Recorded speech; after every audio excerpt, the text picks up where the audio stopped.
Et notre rédaction s'est arrêtée sur les défis qui attendent le tout nouveau ministre de l'Éducation nationale. Ida Reteno Assonouen hérite d'un département ministériel en mouvement, miné par des grèves et des réformes qui tardent à voir le jour réellement. Alors, les défis sont nombreux.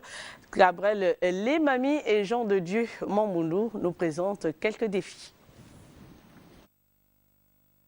Quelques semaines après la démission du professeur Léon Zouba à la tête du département de l'Éducation nationale, c'est le ministre Ida Reteno Assonouen qui devra désormais poursuivre les réformes initiées dans ce secteur qui souffre de plusieurs maux.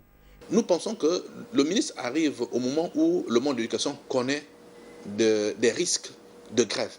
Parce que nous avons notre préavis de grève se termine le 7, c'est-à-dire demain mardi. Donc il est urgent qu'elle s'attaque aux problèmes qui effectivement peuvent entraîner les enseignants à la grève. Des actions sont attendues de la part de la nouvelle locataire de l'avenue de Gaulle. Il y a le problème des recrutements des enseignants du pré-primaire, il y a le problème de la PIP. Nous disons que puisqu'il est reconnu aujourd'hui que les enseignants doivent avoir la PIP, mais les enseignants ne sont pas prêts à accepter la proposition qui est faite par les membres de la commission interministérielle chargée de la décision de la PIP. Aujourd'hui, nous avons des établissements qui n'ont pas d'eau, qui n'ont pas de voie d'accès. Nous avons par exemple le cas de Mikolongo, le cas d'Iba Diba, le cas de Bikele, qui sont des établissements qu'il faut rapidement trouver des solutions pour que nos enfants puissent avoir l'eau. Et il y a le dossier de l'établissement qui est confisqué aujourd'hui au niveau d'Agondje. Nous avons un établissement qui est fini, mais qui est confisqué.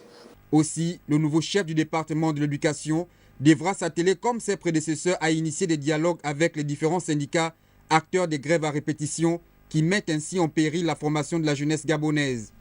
Ce que nous attendons du ministre, c'est qu'il soit à l'écoute des partenaires sociaux, qu'il essaye de mettre en pratique le dialogue social tant prôné par les plus hautes autorités. Que le ministre travaille sincèrement avec les partenaires sociaux parce que ce sont ces partenaires-là qui peuvent lui donner un autre son de cloche. Pour les départements en charge de l'organisation des examens de fin d'année et les décisions ministérielles, beaucoup reste à faire à ce niveau. L'on se rappelle encore de nombreuses fuites des épreuves écrites au baccalauréat et au BPC, ainsi que des affectations arbitraires, pour ne citer que ceux-là comme exemple. Au sein du ministère maintenant, il y a de très mauvaises habitudes parce que les collaborateurs ne sont pas sincères envers leur ministre. Parce que la preuve est qu'il y a trop de pratiques, de mauvaises pratiques qu'elle doit combattre. Pour cette rentrée, un exemple pour illustrer ce qu'on dit, pour cette rentrée 2014-2015, nous avons une situation que nous gérons au sein de ce ministère. Comment comprenez-vous qu'en l'espace de quelques jours, nous avons assisté à 2 décisions de nomination des chefs d'établissement du primaire, alors qu'au secondaire, on n'a pas nommé. J'ai ici 2 décisions de nomination.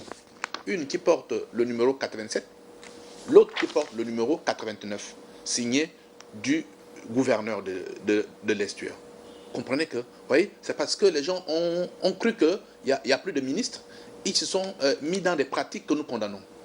Dans tous les cas, plus de lenteur dans la prise de décision, le peuple gabonais tout entier attend que des décisions concrètes soient prises afin de relever le secteur éducatif, un secteur très important pour le développement du pays.